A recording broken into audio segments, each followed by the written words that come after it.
Em 1965, a UDN, União Democrática Nacional, governava Mato Grosso com o médico Fernando Corrêa da Costa, filho do tradicional político Pedro Celestino Corrêa da Costa. O presidente, Marechal Humberto Alencar Castelo Branco, chefiava o país após o golpe militar de 1964. Mato Grosso vivia um processo político bastante tumultuado, com o regime militar e a sucessão ao governo estadual ainda por eleições diretas. No sul de Mato Grosso, com interesses maiores na convenção da UDN, o nome escolhido foi o do pecuarista Lúdio Martins Coelho. Era candidato dos militares e da elite, banqueiro, pecuarista e figura de respeito e prestígio no estado. Pedro Pedrocian, nascido em Miranda, em Mato Grosso, nesta época era diretor da NOB, com escritório central em Bauru, São Paulo. Seu nome ecoava como o jovem que fazia uma administração renovadora na ferrovia. Foi quando Lúdio Coelho, já candidato a governador pela UDN, entre outros, fazem uma visita a Pedrocian lá em Bauru e o convidam para ser companheiro de chapa como vice de Lúdio Coelho. O fato de ser convidado por Lúdio provocou sensível repercussão na época e o seu nome passou a ser lembrado pelo PSD e PTB. Entretanto, as correntes políticas nortistas do estado jamais poderiam aceitar uma dobradinha da região sul. O velho PSD, adversário histórico da UDN, comandado pelo senador Filinto Miller, oposição na época, tinha como opção possível a candidato o ex-governador João Ponce de Arruda, Gastão Miller e o então prefeito de Campo Grande, Antônio Mendes Canali. Pedrocian, já no início de 1965, passou a receber visita dos políticos. Para nós, o candidato natural seria o Ponce de Arruda. Todos nós não. Porque o Filinto havia perdido 2 eleições, ele cita que estava na hora de dar oportunidade para a nova geração. A princípio, se o João Ponce não fosse nem o Filinto, o candidato era para ser o Canali, prefeito de Campo Grande. Mas o Canali estava brigado com o vice-prefeito dele, na época. O deputado Valdivino Guimarães, e aí o próprio Canali, e algumas outras lideranças do Sul começaram a ventilar o Pedrocian. E aí viemos para a convenção do PSD aqui em Cuiabá e o João Ponce fez um discurso renunciando, que não era candidato. Aí nós sufragamos o Pedrocian. Ninguém conhecia o Pedrocian. A eleição de 1965 em Mato Grosso foi marcante, porque tivemos pela primeira vez 2 candidatos que até então nunca tinham disputado eleição. Foi o Lúdio Coelho pela União Democrática Nacional, UDN, e contrapondo o Lúdio veio o Pedro Pedrocian, que era um candidato novo despontando naquele momento e tinha vindo da ferrovia do noroeste do Brasil. E foi uma campanha, como eu já disse, muito importante, marcante. O Pedrocian acabou tendo como seu vice o Lenine de Campos Povos, que era daqui da região norte do estado Uno ainda, do estado inteiro, como era na época, e acabou ganhando com uma margem expressiva. O slogan nosso era o Tostão contra o Milhão. Enfrentando o Lúdio Coelho, que era o maior fazendeiro do mundo, o maior pecuarista do mundo. Até o Davi Nasser, que já vinha trazendo uma inimizade contra o Filinto de muitos anos, publicou na revista O Cruzeiro um artigo chamado Mato Grosso Curral, dizendo que o Pedrocian estava liberando o povo de Mato Grosso do curral do Filinto. As eleições desse período aí de 47 até 65 eram eleições muito apertadas, Então ele acabou ganhando aí com uma margem de mais de 22 mil votos, graças em boa medida aos votos do PTB, O Lenine de Campos Povos era do PTB. Então ele teve uma vitória mais apertada aqui na região norte do estado, cerca de 3 mil votos mais ou menos, 3 mil e pouco, e lá na região sul realmente foi onde ele abriu a maior vantagem, especialmente nos grandes municípios de lá, Campo Grande, Dourados, Corumbá, e Três Lagoas, enfim, os grandes municípios de lá. Mato Grosso era uma imensa fronteira cercada de distâncias por todos os lados. Os horizontes se acumulavam nas lonjuras. O solitário canto da siriema tinha que ser substituído pelo ronco das máquinas. O caminho do futuro era seguramente por Mato Grosso, portal da Amazônia. E o Petrocian, com a sua impulência de jovens, revolucionário, assim, em termos de administração pública, não deu muita confiança, né, para os líderes tradicionais do Estado. E se fez uma política ultrapartidária, sem partidos praticamente, trazendo para compor seu governo pessoas das mais diversas legendas partidárias. Após as eleições de 1965, os partidos políticos foram extintos pelo regime militar. Criou-se o bipartidarismo, Arena e MDB, que nas eleições seguintes representou a consolidação do continuismo político do PSD e o DN, e pelas lideranças políticas partidárias do Norte e do Sul. O Petrocian sentiu-se um pouco livre com isso, dos compromissos políticos assumidos. Ao montar o seu governo, o Petrocian já quis dar um ar de modernidade, e deu, realmente, temos que reconhecer. Mato Grosso tinha 3 secretarias de Estado: Interior, Justiça e Finanças, Agricultura, Aviação e Obras Públicas, Educação, Cultura e Saúde. Só. O Petrocian já reformou, fez uma pré-reforma administrativa, criando 5 novas secretarias, desdobrando as existentes, criando também a Secretaria de Planejamento, criando a Companhia de Desenvolvimento de Mato Grosso, a Codemate, enfim, e trouxe com ele uma equipe de jovens, de pessoas tecnocratas, na época, tido como economistas. Surgiu a figura do Agripino Bonilha Filho na Indústria e Comércio, a figura de Sarkis Sakarjan na Secretaria de Aviação e Obras Públicas, a figura de Paulo Fagundes, enfim. E o grupo político do Filinto Miller, do PSD, que havia apoiado e lançado o seu nome, ficou apenas com um cargo: Leal de Queiroz, que foi nomeado secretário de Interior, Justiça e Finanças, e os demais cargos todos foram nomeados pessoas estranhas à política de Mato Grosso. Ele trouxe criou a Secretaria de Segurança Pública, ele trouxe para comandar o então coronel aviador Adonis Colasso Sotovia. O governador Petrocian teve grandes empecilhos políticos para poder governar. E nós, como secretários, sentíamos isso. E também houve, por essa razão, a necessidade precipitada de se fazer algumas construções, até em lugares errados, como foi alguns armazéns e silos mal colocados, mas tudo isso no afã de realizar trabalho. A linha dura do regime militar caracterizava-se por um empenho pela apuração e punição dos culpados dos casos de corrupção e pelo combate à subversão, entendida como ações populistas de políticos com planos de voltar ao poder e por simpáticos ao socialismo soviético. Convicção ou interesse, para isso, defendiam uma verdadeira caça às bruxas, com a supressão de liberdades individuais. Há um fator importante neste momento no âmbito nacional, é que o PSD está praticamente dividido com relação à figura mais que eminente e de líder importantíssimo, que era Juscelino Kubitschek.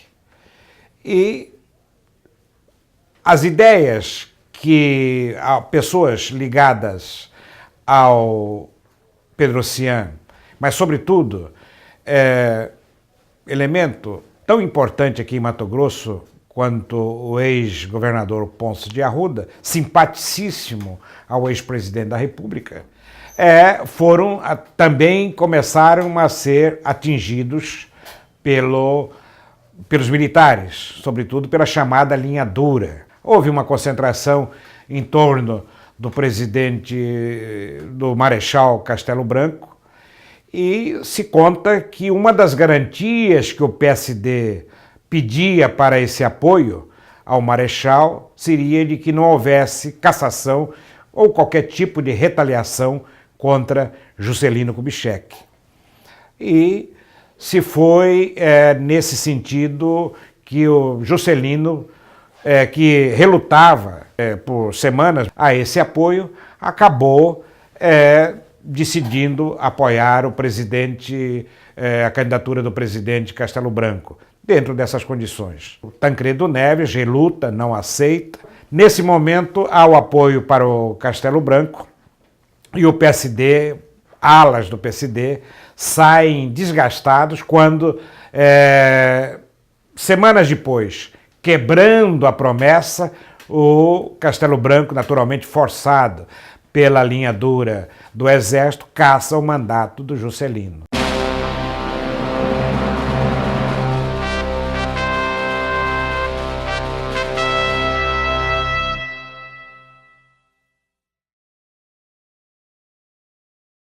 Em 28 de fevereiro de 1967, é publicado o decreto do presidente Castelo Branco punindo o ex-diretor da Noroeste do Brasil por improbidade administrativa. Em abril, a Arena 1, que era constituída de elementos da ex-UDN, rompe formalmente com o governo do estado de Mato Grosso. E aí cria-se uma fragilidade muito grande. A UDN, que não dava sossego, conseguiu que o Costa e Silva demitisse o Pedrocian da Noroeste do Brasil a bem do serviço público. Porque o Pedrocian era engenheiro concursado da Noroeste. Se projetou politicamente enquanto diretor da Noroeste. Pediu licença para assumir o governo. E naquela época do AI-5, Costa Silva demitiu a UDN aqui de Mato Grosso e conseguiu que o Costa Silva demitisse o Pedrocian a bem do serviço público. Agora, em pleno regime militar, um governador que, demitido a bem do serviço público, ele, vamos e venhamos, ele não tinha condição de ser governador, né? O senador Filinto Miller tinha uma força política muito grande e não era bem aceito por diversos setores ligados à ditadura militar na época, né? Então ele percebeu que esse movimento para caçar o Pedro Pedrocian, na verdade, era uma primeira etapa para depois chegar e caçar o próprio Filinto, né? Havia vários setores que não gostavam da liderança dele.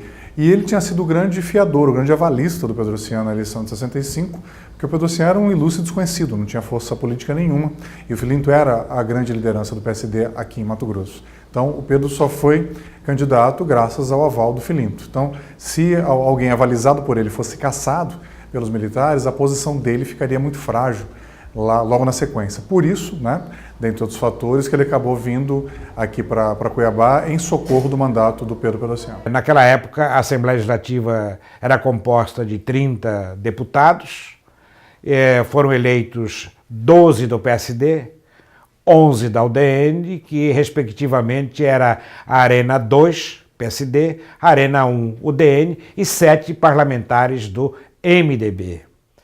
Com isso, o governador do estado fica realmente muito frágil, com uma base muito frágil, e na sequência é apresentado um pedido de processo-crime no Tribunal de Justiça do Estado contra o Pedrocian pelos atos que ele cometera como diretor da Estrada de Ferro. O deputado Castro Pinto apresenta, junto com o ex-senador João Vilas Boas e o advogado Demóstenes Martins, um pedido ao Procurador-Geral da República para que entrasse no Supremo Tribunal Federal com um pedido de impedimento e de afastamento do governador. Pedro Pedrocian tinha sido diretor da Noroeste do Brasil e o então ministro das Viação e Obras Públicas, Juarez Távora, general Juarez Távora, abriu um inquérito tentando dizer que a gestão do Pedrocian tinha havido corrupção porque ele doou para a população carente à margem da rodovia algumas madeiras que tiravam do ferro, dormentes. Foi bastante tensa, porque o impeachment do Pedro Pedrocian estava líquido e certo, acertado, né? Que as questões políticas desenvolvidas até então, conseguiu-se uma condição de se tirar o Pedro Pedrocian, que era um estorvo na política de Mato Grosso. Então conseguiu-se fazer um processo de impeachment na Assembleia, um processo perfeito que levaria à consequência do impeachment. O que aconteceu? Tivemos um precedente na nossa história de se pedir vista a um processo dessa natureza, o que o líder do governo, José de Freitas, deputado, conseguiu tirar do plenário e intervir de uma forma maestral de que aquele processo não fosse votado. O Pedro Pedrocian não estava na capital, segurou esse processo até que ele voltasse. Então, o que ocorria? O impeachment podia ser declarado imediatamente, os dois, e o Emanuel Pinheiro assumiria o governo. E poderia até ser eleito governador, né, pela Assembleia Legislativa para completar o mandato. Ele não quis, ele permaneceu leal ao Pedro, com a ajuda do então líder do governo, doutor deputado José Ferreira de Freitas, que foi um brilhante parlamentar, que falou durante horas e horas esperando chegar os deputados do Sul para dar quórum para a Assembleia não votar. Os deputados aliados do Pedro estavam fora de Cuiabá, estavam na região que hoje é Mato Grosso do Sul, e o Freitas falou acho que 10 ou 15 horas de discurso na Assembleia e o Emanuel Pinheiro presidindo a sessão. O deputado, líder do PSD, recorre ao presidente da Assembleia, deputado Emanuel Pinheiro, contra a decisão da Comissão de Constituição e Justiça que lhe negara o pedido de vista.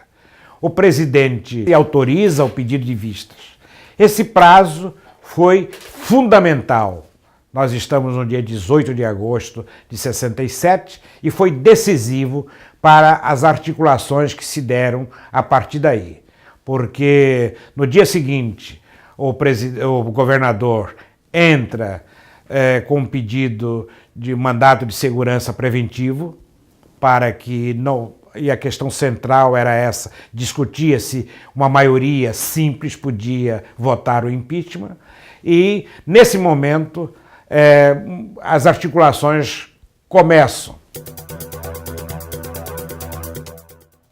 Realmente ele, como se diz, liderou um movimento muito grande pela retaguarda, pelas pessoas envolvidas a ele e ao cenário político, e quando o governador Pedrocian tinha a intenção de concorrer à eleição e depois de eleito, ele buscou 4 pessoas que deveriam sair candidatos por afinidade com ele: Benedito Canelas, Afro Stefanini e Valdomiro Gonçalves e eu. Então nós 4 éramos da linha do governador Pedro Pedrocian, para que no futuro, se houvesse alguma eventualidade como essa que aconteceu, nós estivéssemos voltados à defesa do governador Pedro Pedrocian. Pedrocian era querido pelo pessoal do PSD. Nós do PSD, militante, não aceitávamos que um deputado do PSD votasse pelo impeachment do Pedrocian. E tinha deputado do PSD aí que estava meio lá, meio cá. Nesse intervalo, e o Filinto, isso é que eu não sei, por que o Filinto demorou a chegar em Cuiabá?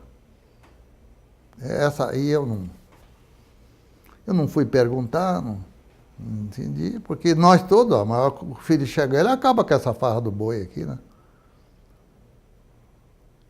Foi quando o Valdivino Guimarães foi um dos que lançou o Pedrocian, porque nós aqui no Sul, ninguém conhecia o Pedrocian, foi o pessoal do PSD do Sul que nos apresentou o Pedrocian. Estava aí, era um dos deputados do PSD que estava a fim de votar contra o Pedrocian. A mãe dele, aquelas matriarcas do interior, né, assim, chefe político, veio aqui para Cuiabá, foi no hotel que ele estava hospedado e falou para ele o seguinte: se você votar contra o Pedrocian, nunca mais me peça benção. Aí o Valdivino, mãe, né? Aí começou, aí com o recuo do Valdivino, aí começou, né? Aí veio nesse mandado de segurança do tribunal, o Filinto chegou. O Filinto chegou, acabou. Tem um velho ditado da roça que diz que onde não tem onça, veado folga, né? Então, quando chegou a onça, esses pessoal do PSD que estava se fazendo de bonitinho, enquadrou tudo. Os órgãos da imprensa da época, rádios e jornais, sofriam tendências políticas. A exemplo, o jornal O Combate, que pertencia ao UDN, e o Social Democrata ao PSD. Em meio a esse radicalismo, despontava o Tribuna Liberal, que pertencia ao deputado da UDN, Augusto Mário Vieira, e ao deputado do PSD, Emanuel Pinheiro. Eu era o redator-chefe da Tribuna Liberal e o Pinheiro sempre me reclamava que o jornal estava muito udinista e que aquilo estava prejudicando a ele junto aos eleitores e junto ao diretório do PSD da época. E eu dizia, mas Pinheiro, o problema é que você não vem aqui e o Augusto Mário não sai daqui. E o Pinheiro então me dizia, Evaldo, o compadre não tem o que fazer e eu vivo só no sufoco. Ele não sai daí porque ele não tem nada para fazer. Então ele passa a tarde aí e está me trazendo problemas. Eu falei, então vamos fazer uma reunião, nós três. Eu acho que eu tenho uma solução para resolvermos esse problema. Reuni os dois proprietários do jornal e disse, olha, para acabar com a briga, o jornal vai circular uma semana, plantão AM, quer dizer, plantão Augusto Mário. E na outra semana, plantão EP. Foi só risada o pessoal da grande imprensa. Então, a Tribuna era um jornal assim, tido e havido como um jornal ponderado, tanto que nós tínhamos ali articulistas de um lado e de outro, e havia muito mais confiança no noticiário da Tribuna Liberal do que no Combate e no Social Democrata, porque a notícia ali era só PSD e só UDN, né? Vice-versa. Então, não havia a Tribuna Liberal tinha, sim, muito respaldo da sociedade cuiabana. Filinto se reúne com o presidente da Assembleia Legislativa, deputado Emanuel Pinheiro, e coloca as coisas nos devidos lugares. O povo cuiabano foi de forma esplendorosa e irresistível para as ruas. Cercaram a Assembleia Legislativa, ameaçaram até a invasão e a integridade física dos parlamentares. Gilson de Barros foi um grande guerreiro, comandando o povo e os estudantes de modo geral. Da mesma forma, o deputado Emanuel Pinheiro comandou de forma magistral seus colegas dentro da Assembleia Legislativa. Pinheiro era o presidente da Assembleia. O Filinto pegou o avião no dia e veio. O ministro me perguntou, ministro Andreasa, você leu o jornal de hoje? Li, como todo dia. O que é que você acha dessa cassação do governador de Mato Grosso? Eu falei, ministro, os jornais estão dando que o senador Filinto viajou para lá hoje cedo. E o que é que você acha disso? Eu digo, olha, pelo que eu sei, se o Filinto chegar lá antes da votação, não vão caçar o governador. O ministro, mas é assim? Eu digo, eu acho. E o Filinto veio. Quando foram para a votação, o Filinto foi à Assembleia e se trancou com o Pinheiro no gabinete. Eles já sabiam o resultado, que ia empatar. O deputado Emanuel Pinheiro era nascido aqui em Cuiabá mesmo, no ano de 1929, teve toda a sua educação básica feita aqui e foi para o Rio de Janeiro, já na década de 50, cursar Direito, né, que era o caminho da maior parte dos cuiabanos, né, que tinham acesso a esse nível educacional. Lá ele conheceu a sua futura esposa, acabou casando, né, por lá mesmo e retornou aqui para Cuiabá. E já no final da década de 50, ele veio aqui exercer advocacia, né, foi procurador também do Estado e da Prefeitura de Várzea Grande na época. E veio a ser deputado estadual, né, já começou sua carreira política como deputado estadual pelo PSD na eleição de 62 e já na eleição de 66, já pela Arena, né, que resultou da fusão dos partidos aí do PSD e da UDN. Nessa condição que ele veio a ser presidente da Assembleia Legislativa em 67 e 68, em 2 mandatos. Na época o mandato era de um ano só. né? E deputado federal eleito em 70, encerrando sua carreira política. Por isso que em 67 ele era o presidente da Assembleia Legislativa, né, que teve um papel primordial na votação do impeachment do Pedro Pedrocian. O Emanuel Pinheiro tinha, o seu nome inteiro era Emanuel Pinheiro da Silva Primo, né? Embora ele tivesse Primo no nome, ele era conhecido popularmente, né, de forma carinhosa, dentro da família Pinheiro, como Neto, né? Os seus irmãos, enfim, parentes mais próximos o chamavam de Neto na época.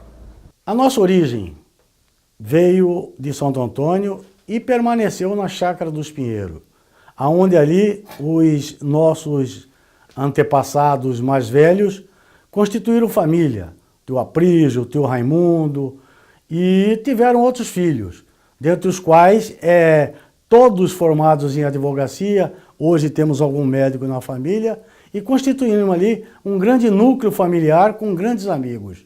E o meu pai, para a felicidade nossa, teve o prazer de fazer com que todos os seus filhos, apesar de origem humilde, conseguissem chegar a um curso superior. Eu conheci Emanuel Pinheiro em 1953. Eu ingressei na Faculdade de Direito do Rio de Janeiro, da Universidade do Distrito Federal, famoso Casarão do Catete. Naquela época já existia a Associação Mato Grossense dos Estudantes, que reunia todo o estudantado de Mato Grosso, residente no Rio de Janeiro, que foram fazer curso superior no Rio de Janeiro. Tive a oportunidade de conhecer o Emanuel numa disputa que houve lá pelo comando da Associação Mato Grossense dos Estudantes. E fizemos uma chapa, eu fui escolhido o presidente e o Emanuel Pinheiro foi escolhido como vice-presidente. E como secretário, o José Aníbal de Souza Buré, que também é filho de Cuiabá.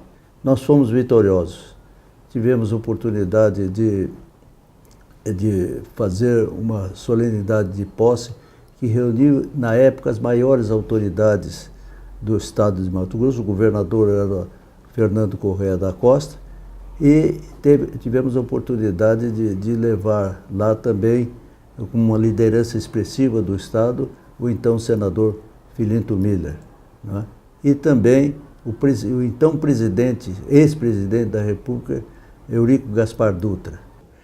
E o Pinheiro, como todos nós participávamos ativamente dessa entidade, o Pinheiro nós o elegemos vice-presidente da associação, colocando Figueiró de presidente. Aí ele se formou, veio embora para Mato Grosso, já para fazer política. Ele também era do grupo filintista, né? E o Filinto lançou candidato a deputado estadual, ele se elegeu. Eu fui candidato pela primeira vez em 1970, nós precisávamos de um deputado federal para vincular, fazer dobradinha comigo, e nós fomos procurar em Cuiabá, o doutor João Arinos, que era chefe da Casa Civil, dizia que ele ia ser candidato, e chegou lá e falou que não era candidato, mas ele indicaria um nome que iria preencher o que nós desejávamos. E primeiro tinha que ser do ex-PSD. Ainda tinha muita política da UDN-PSD, então uma das exigências nossa que era se fosse oriundo do PSD. E o Pinheiro, então, era esse nome. O Emanuel Pinheiro foi o mais votado lá naquela região, foi 2 vezes lá. E teve 3.800 votos, que me marcou muito, porque eu fui o último deputado naquela ocasião que fui eleito, deputado jovem, e o Emanuel Pinheiro foi o responsável pela minha eleição, porque ele queria retribuir de uma forma o apoio que ele tinha dos políticos de Faro do Sul, o meu apoio, que mais do que os companheiros, e ele distribuiu o meu número lá em Cochipó da Ponte, e lá eu tive 600 votos. Esses 600 votos foi muito importante, porque é o responsável pela minha história política, porque eu consegui me eleger. Seja como advogado, seja como professor, seja como político, a minha participação junto ao Pinheiro foi muito grande, pelo seguinte: eu, à época, exercia o mandato de presidente do Centro Acadêmico 8 de Abril, na Faculdade Federal de Direito de Mato Grosso, onde ele era professor também. E, através de um grupo de políticos, fui procurado, inclusive por ele, para que eu me filiasse ao partido. Então, ingressei na política, trazida também por Emanuel Pinheiro, um dos que me fez ingressar na política. Nesse meio tempo, o governador Pedrocian impetra o mandato de segurança preventivo para que o Tribunal de Justiça se manifeste quanto à ilegalidade de se proceder o impedimento mediante maioria simples. Os parlamentares contrários tentam derrubar a decisão do presidente Emanuel Pinheiro, que se mantém firme. Horas depois, o Tribunal de Justiça concede liminar, sustando o andamento do processo de impeachment. O combativo Júlio de Castro Pinto levanta a hipótese, o fato concreto de que estava havendo uma intervenção do Poder Judiciário no Poder Legislativo. Ele argumentou que dentro do regime republicano, da tripartição de poderes, aquilo era um absurdo. A votação do impeachment do Pedro Pedrocian foi um evento que envolveu os três poderes aqui do Estado. O Poder Executivo, por conta do governador, o Legislativo, pela votação na Assembleia, e o Judiciário, que foi chamado a intervir com um mandado de segurança preventivo. Na época, os deputados questionaram, os deputados da base de apoio do Pedrocian questionaram que um projeto de resolução, como tinha sido apresentado inicialmente pelo deputado Augusto Mário Vieira, não poderia tratar do impeachment por conta do quórum, porque uma resolução é aprovada com maioria simples e o impeachment sempre pede uma maioria qualificada de 2/3. Então, houve esse questionamento e eles conseguiram o mandado de segurança no Judiciário, no Tribunal de Justiça na época. E o Emanuel Pinheiro, que era aliado do Pedrocian, acabou acatando essa decisão. Mas o plenário pediu que mesmo assim a resolução fosse votada. E a votação do plenário acabou sendo soberana e ele teve que levar a resolução para votação. E no plenário deu um empate ali de 14-14, Foram 14 deputados a favor, 14 deputados contra. 17 deputados tinham assinado a petição inicial contra o Pedrocian, mas um deles mudou de posição no plenário e 2 se ausentaram do plenário, acabaram não votando. E nesse empate acabou sobrando para o presidente da Assembleia, dar o chamado voto de Minerva, que é o voto de desempate, e o Emanuel Pinheiro acabou votando a favor do Pedrocian, por orientação política dos senadores Filinto Milli e do Vicente Bezerra Neto, também, que era um senador do MDB na época, e alegando que não havia provas em relação ao Pedrocian, porque todo o fato que motivou o pedido de impeachment foi em relação ao período em que o Pedrocian foi superintendente da Ferrovia Noroeste do Brasil, de 61 a 64. Foi um período anterior ao mandato dele como governador do Estado.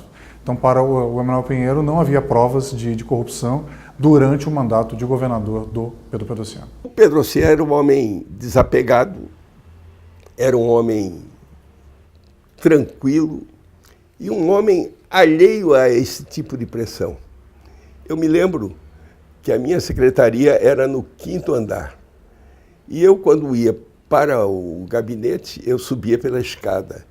E a escada tinha a visão do interior da Casa dos Governadores, onde o Pedrocian morava. E no dia do impeachment, nesse dia do impeachment, que o Manuel Pinheiro deu o seu voto positivo, eu subi a escada e olhei lá embaixo.